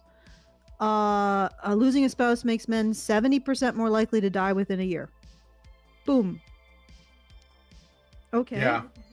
While women were 27% more likely to die compared to women who did not become widowed. So this is the statistic she's not saying. Yeah, men are more likely to get married if they don't die. Yeah, if they don't die. More likely to die. A woman is only 27% more likely to die if we are going to engage in these stupid competitions. Because this is what's really freaking annoying. Nobody wins here. No. Nobody's winning. Like, this is okay, let's keep going. All right, let's play some more. So I've always known a lot of old people. And I've seen this play out in the churches. Women, when their husband dies, are far more likely to stay single. And most of them are still very self-sufficient, very active, and very social. And they're far and more on the other likely- hand, are... And they're far more likely to live. Yeah, there's that Okay. part. And they're taken care of. They got the life insurance and the bank accounts. So, yeah. What are you suggesting, Hannah Cox? That women invest in men so that if the women die, the men are taken care of? You're going to have to convince women to do that. I don't think that's going to work out. Almost immediately remarried. Maybe that's because there's fewer men to remarry in this population because, again, men are more likely to die sooner. So as you age, women have much fewer options. It's not even more likely to die sooner, Hannah. It's more likely to die after being widowed or becoming a widower. Right? So, no, but they die earlier than women and they die soon after their spouses die. Yes. So it goes both ways. More likely to die within the year after. Okay, and that's compared to 27% for women. If we want to do this whole, let's do a competition here. All right, let's keep going. Good Lord. All right. But I think there's something more to it because if you talk to many of these people, they will tell you they have no desire to remarry. Would you, if something happened to your husband, get remarried to another man? I have a wonderful husband. He is amazing. I am not bullshitting. I'm not kidding. I love him. He is my best friend. He treats me very well. He is wonderful. But if something happened to him, I would not get remarried. Yes, to a man. because you don't. Yeah, but there's no sense of value that a man brings to a woman. Like that's what we've done in our society. We've basically brainwashed everyone to think that men are valueless in a relationship. Go ahead. Yeah, yep. Maybe to a woman. I don't know. I'm not gay, but I think I got lucky. Most of them, if they had a happy, long marriage with a man. Yeah, you got lucky. Maybe your husband got lucky, considering. Maybe. And feel like they lucked out and would never risk it again. And those who had a less than stellar experience with their first husband are not eager to take another shot. So what are my conclusions from all this? One, you need to be very, very careful who you marry. I don't know exactly how you vet him. Shocking statistic just dropped. Insane advice. Are you guys ready for this? Be careful who you marry. I know it's crazy. I know it's a wild concept. I'm saying, you know what? It's probably a little heretical to throw this. I'm just spitballing here, but if you're careful about who you marry, like you don't just marry anybody, but like somebody that you kind of know them and you know their family and all that, and you get along with each other and you get to know them, and then maybe I don't know. I'm throwing my hands up. Maybe I should have done more knowing my wife before I married her. I mean, we only had like a couple of years, but I think, Hannah Cox, you might be onto something. Maybe you should be careful who you marry. It's a secret. Don't tell anybody, because if everybody figures it out, she's been a good girl. All right. I'm just messing with her, but it is funny. She can play with the big kid Legos. Yeah. Okay. A man to make sure he wouldn't leave you if you were terminally ill, but I'm trying to come up with some kind of litmus test, and I'll keep you posted. Because there are far too many crappy men out there. Wow, can you imagine, like, if somebody threw that test at me, like, say I was playing the field and a girl was like, she just was like, look, so, like, we're sitting around watching Netflix. We've been dating for like 6 months, and she's like, babe, can I ask you something? And I'm like, yeah, sure. What is it? Well, I just was wondering, like, if I was terminally ill and then I died, would you move on? Like, I'd be like, get out. Like, this is a ridiculous question. I have no idea. Like, like this is. But here's the thing. Good luck. We don't even need to entertain this, Hannah, because the finding didn't scale. Yeah. So no. It's just funny. I don't know. Yeah, I know. It is funny, and just this is real advice that's being given out. I'm just doing the autistic thing. I'm like, yeah. But actually, Hannah, it did not scale. Okay, it did not. I know the litmus test. She should determine which horoscope sign is most likely to lead to man moving on, and be like, look, honey, if he's a Capricorn, get out of there. That's how it should be. Generally, Capricorn. If he's a Leo, it's time to roll. I mean, Yeah. I don't know the signs. I don't know them. Capricorns, I think, What? are not really that great. I don't know. Let's keep going. I don't. Okay, let's play some more. From my taste, given this statistic. But moreover, looking at the entire landscape and the picture this presents, I think what it says is that men are actually the ones who are far more afraid of being alone, especially as they age. They're far less self-sufficient than women and really dependent on a woman to take care of them in old age. Okay, well, yes, I will say that. And she's right. Men appear to be more emotionally dependent on women. I'm like looking through her. I am still working on her dating advice video or whatever the hell it was. The one on dark matter, whatever, dark psychology she was responding to. And the deeper I get into it, the more psychotic it gets. And I'm like looking at dark psychology and I'm saying, what the hell are you counseling men to tolerate? You're like, you gotta jump through the shit test hoops, and you gotta be a person who actually asks almost fucking nothing from women, like nothing. I'm like, at what point do men are like, you know what? This isn't worth it.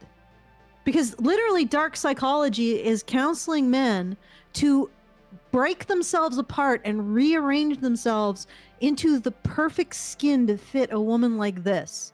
And to ask nothing from her. Nothing. Not ask her to at least be kind to your insecurities, to have consideration for you, to not do the I drink male tears crap. No, absolutely nothing. So they're counseling men to get into relationships where they get fuck and all. And at the end, in 6 months when it ends, you just have a woman-shaped hole in your soul. And you just keep carving more women-shaped holes in your soul until you kill yourself. That's like, wow, this is really shitty advice for men. Honestly, it's really shitty advice for men. But she doesn't seem to see that. She doesn't seem to see that this individual is actually trying to get men capable of living with women like her. And it requires, it's just like, how sociopaths seem to manage war better. Yeah, it requires sort of changing your mentality in a very dark way. Okay, let's keep going. I just want to. All right, there's a little left in this, so. Okay.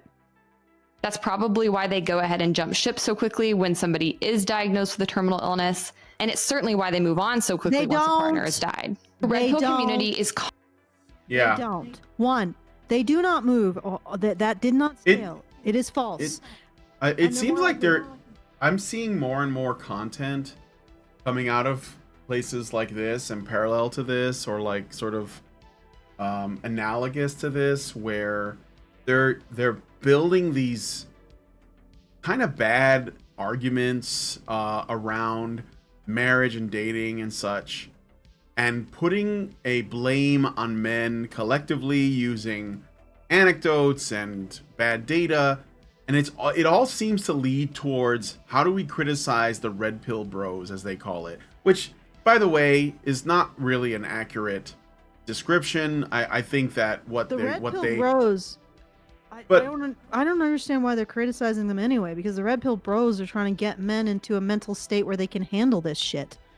Well, yeah, exactly. I think they're not even really PUAs. Like there is a PUA faction within it, but a lot of it is just guys trying to equip other guys. Like, look, this is what you can expect, right? Here are the legal issues, here are the social issues, here are the cultural issues, etc. And the men are like, nobody's helping them. Many of them don't know their father. They don't have a model. And they're just sort of like scrambling. And I feel like, because I see it more and more and more, even people who initially make content that sounds like it's favorable towards men towards male issues, are like doing this kind of, oopsie daisy, like bait and switch thing, where it's like, oh yeah, well, I'm the libertarian feminist, and of course men are attracted to libertarianism, and then she like twists it and says, and by the way, patriarchy is real. It's the state, or whatever it is she thinks it is, right? But I think she's about to say something about red pill guys right here. I could be wrong though. when somebody is diagnosed with a terminal illness, and it's certainly why they move on so quickly once a partner has died. The red pill community is constantly claiming that women hit the wall, and if women don't lower their standards and just settle, that they're going to end up alone with cats. And women are... I know. I knew it.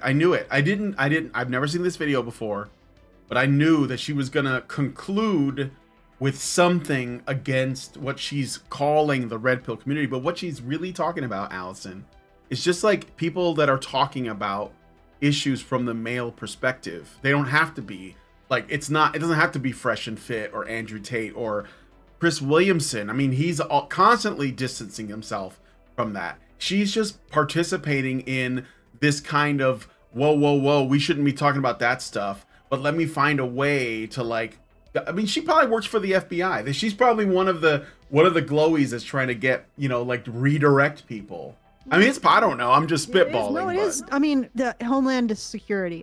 Yeah, Homeland Security. Yeah. The not Homeland necessarily Security. the Department of Homeland. I mean, I don't know. Do you guys think she's a Fed? Is she a glowy? I'm just asking because it's interesting. It's interesting that this content, is coming up, and it sounds reasonable and just like data and stuff. Although the data's not good. And then at the end, there's this conclusion. Don't go there. Those guys are crazy. It's weird. It's weird. One, it didn't scale. So men don't leave their sick partners. It's a trap! Men are significantly more likely to die in the first year after being widowed. So yeah, sure, they end up with another partner after 2 years, but they have like 3 times or twice the likelihood of dying than a woman? Like, good Lord. Is that not devotion enough? Yeah. Let's keep going. All right. We're constantly telling them, we're not afraid of that. You are. And it's true. These men will literally up and go get hospice wives just so they aren't alone for a year or two after their first wife dies. I really... Oh. Yeah, What? she just wants to call out men for saying that women are at risk of being alone if they don't settle. And she's like, well, we don't care about men, though. Yeah. You're really the think one. this is something men need to... But here's the thing, like, it's also... So now you're saying that men need women more than women need men. And that's also bad. But before you were saying that men don't have loyalty to the women that they have, and that's bad. Like... If men leave, it's bad, and if men, it's all just men bad, isn't it? Yeah, it's men bad all the way down. Okay. We should probably just stop making videos, because that's the conclusion every time. I mean, we could just say, so here's what everything is. Everything. It's 42. Men all the way down. Men all the way down. Not just men all the way down. Men bad. Yeah, men bad. It gets to the point where for me, I'm like, okay, I gotta understand, why is there this obsession with this particular narrative, this particular position? Why is there an obsession with it? And that's where that whole thing where I say that these women don't have a self; they're just a cipher. They are, like, again, Hannah Cox didn't frame it as in, look, women are worth it because we are loyal in this particular instance, Yeah. Red pill bros, you're saying we're so shallow, but look at this. She didn't frame it that way. You notice she didn't frame it that way? Mm-hmm. She didn't frame it in terms of women being able to live up to a particular standard. No, she framed it in terms of men not living up to that standard. Now, why is that? Because it's a deep psychological reality that she lives in. Yep. She does not see her life in terms of her own actions. She only sees her life in terms of men's actions. You see what I'm saying? Yeah, I do.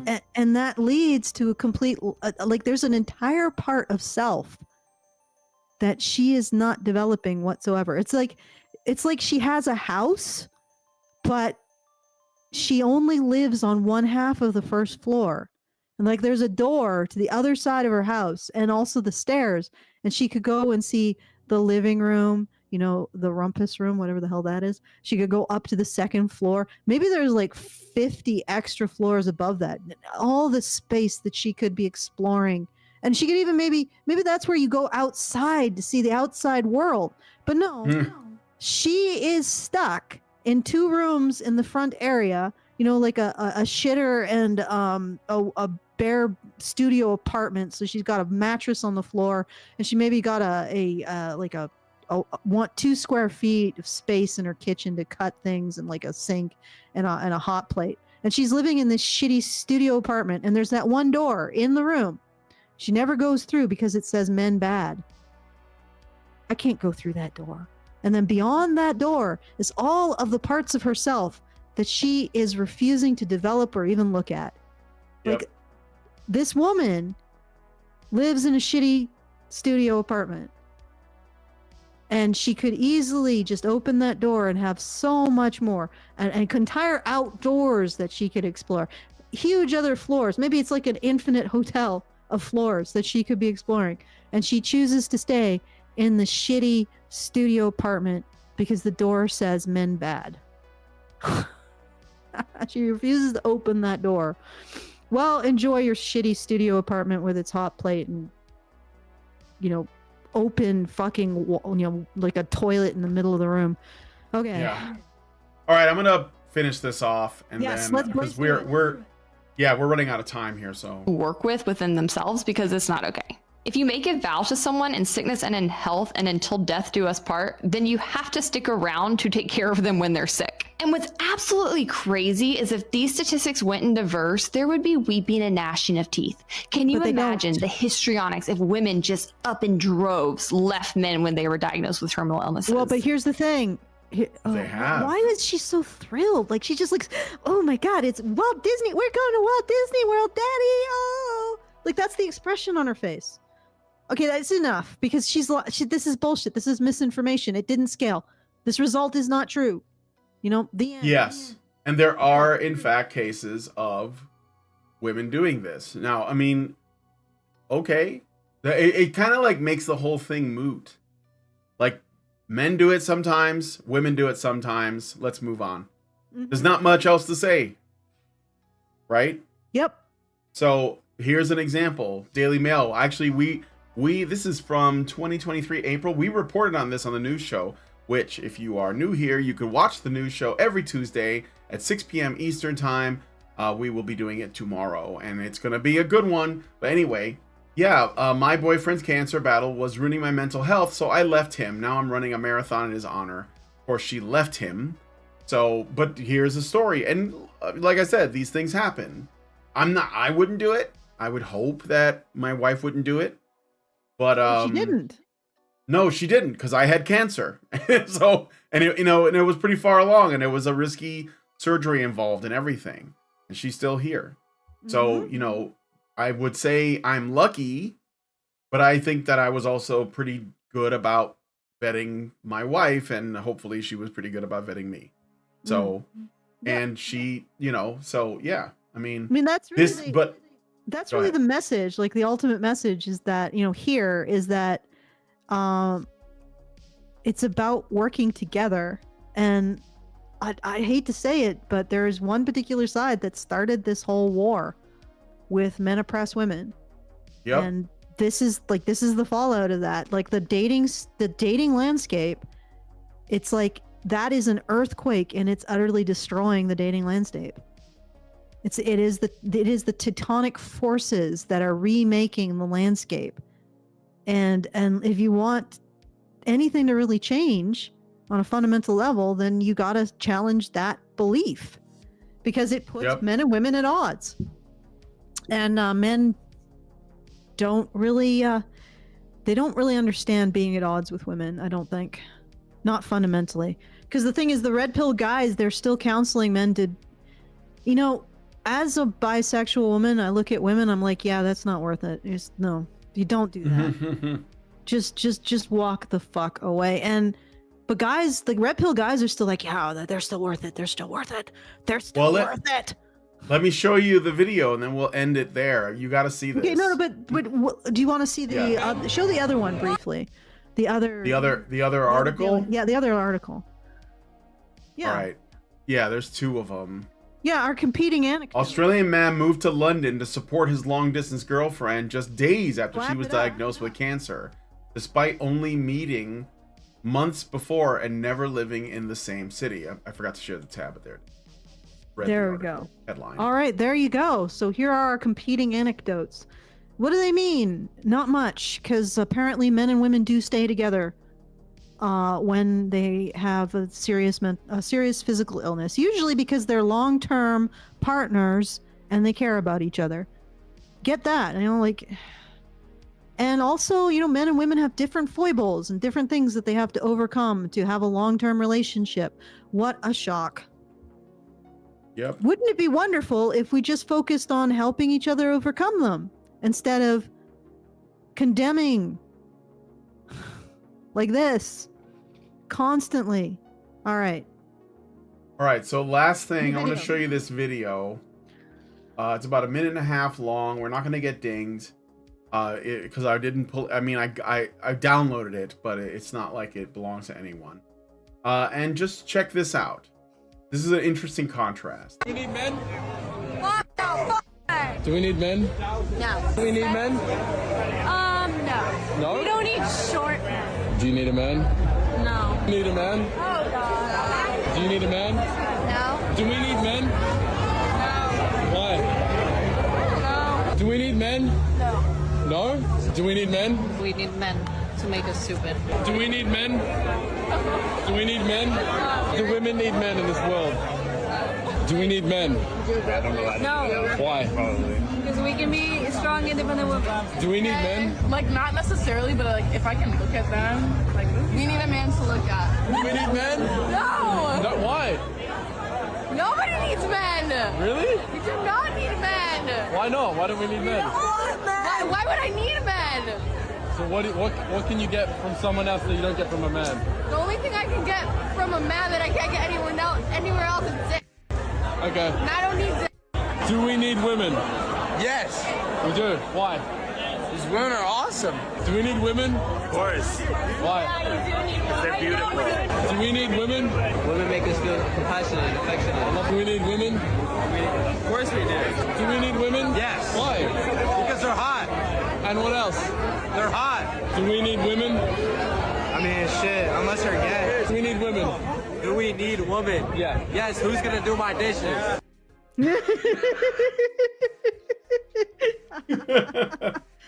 Oh man, got a card there at the end.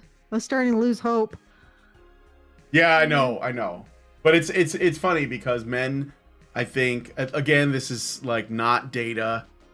It's just a video compilation. But I think that it does say that in general, men don't have the same narrative being pushed into their brain that they don't need women. In fact, like the opposite is the case, And men will continue to love women, like obviously to their own detriment, like no matter how badly women treat them. So yeah, it's the way that I look at it. Like when I'm looking at the red pill bros, I'm like, holy crap, you are destroying yourself to continue to appeal to and become wanted by these women who are basically completely poisoned by the narrative that results from men oppress women. Like that's it. Like this is the narrative that's been pushed, and it makes it so that women think that men are not good in relationships, they're not valuable in relationships, they're worthless in relationships, that they're actively hostile to women, and all of this other stuff. And it sort of poisons their attitude towards men. And the red pill bros are still desperately just unbelievable, just crawling on their bellies through broken glass with a daisy in their hands. Please, please, please. And it's like, I that has to be a testament to how much men still care about women, because they're still trying and they're getting nothing. Like they are the women that they're bending into pretzels in order to appeal to. They're simultaneously bending into pretzels in order to appeal to them, and then telling men to get nothing from them. that they should ask for less and less and less. And yeah, they do it in ways that seem callous or like cruel, but when you actually read what they're saying, they're basically saying turn yourself inside out to overcome her shit tests and learn to want nothing from her. Nothing in the relationship. And I'm like, well, what's the point of having one then? You know, that's me being pragmatic. Like, and, there you go. I'm in a server for one of these guys who's sort of on the red pill spectrum, and I've said, like, men can't be both sides of a relationship. It's impossible. You can't. And why would you want to be? Why would you want to go into a relationship with a woman and get nothing out of it aside from I got a woman? I guess that's just really important to guys, maybe. Yeah. Like I said, if there was one thing that I could wish, it would be that men realize that they're pretty wonderful just on their own. You know, they got all these interests, they got all these hobbies. Whenever they're on their own, they're always up to something. You know, they're always doing something crazy or fun or creative. As far as I can tell, you know, they're having fun, they're playing, and it's like, and when women are on their own, they seem pretty miserable. Unless they're shitting. Oh yeah. Like, honestly, I mean, some of them seem okay, like they're doing their crazy. Well, it just reminded me of that whole math video that I saw the other day. Yeah. Yeah, I think it's the guy who does like the graphs and stuff. But, yeah. Anyway, so okay. Let's. I got to do the after show, and then I have another show like on Honey Badger Arcade. So. Okay. Yes, I know. You're doing the interview for the guy who broke the sweet baby thing, right? Yes, he can only do it at that times because he's really busy going to lots of things. So that's why. Okay. All right. But well, go ahead. I want to remind everyone that we are doing our monthly fundraiser to make sure we can continue to do this content. It's at feedthebadger.com/support. And if you enjoyed anything that we talked about, you want to send us a message, give us a tip, feedthebadger.com/justthetip. Tell us we're not screaming into the void. Tell us you understand what we're saying, what we're laying down, or tell us you don't agree with it at all. You understand it, but you don't like it. Or even send us something that we will puzzle over. And send us your thoughts. Feedthebadger.com/justthetip. All right, back to you, Brian. All right, so we're going to be heading into the patron-only show right now to look at this article from The Guardian related to Gamergate 2.0 or Gamergate 2 Sweet Baby Boogaloo or whatever we're calling it. And it is from Keza McDonald, entitled "It's 10 years since Gamergate. The industry must now stand up to far-right trolls. Conspiracy theorists are still routinely targeting and abusing women and woke game consultants with a small studio currently under fire. The game industry's silence is deafening." So if you want to join us, you have to become a badger by going to feedthebadger.com and setting up a monthly subscription. $5 a month will get you into the Discord where you'll be able to look at all of the additional content. There's lots of other shows, and the community itself is very good. Go ahead, Allison. You can also become a patron on Patreon/HoneyBadgerRadio. Oh yeah, Patreon. Okay. If you want to go that route, I know a lot of people don't like Patreon, and it's perfectly understandable as far as I'm concerned. Yeah. There are some people who just like the convenience of it. So those are the two options. Go ahead. Yeah, so you can do it that way, and like I said, it is a good community. We've gotten a number of thumbs up from people who are in there. So yeah, please consider doing that. And that is it. Go over to Honey Badger Arcade for a show a little later where I'm going to be talking to Cabrutus, who is the gentleman from Brazil who started the Sweet Baby Inc. Detected Steam group that basically caused all of this mess, which I am more than happy to sift through for you. So anyway, if you guys like this video, please smash like, subscribe if you're not already subscribed, hit the bell for notifications, leave us a comment, let us know what you guys think about what we discussed on the show today, and please share this video because sharing is caring. Thanks so much for coming on today's episode of The Dating Show, and we'll talk to you all in the next video.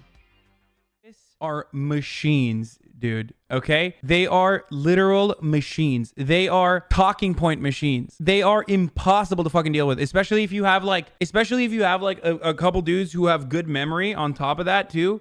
Holy shit, you're fucked.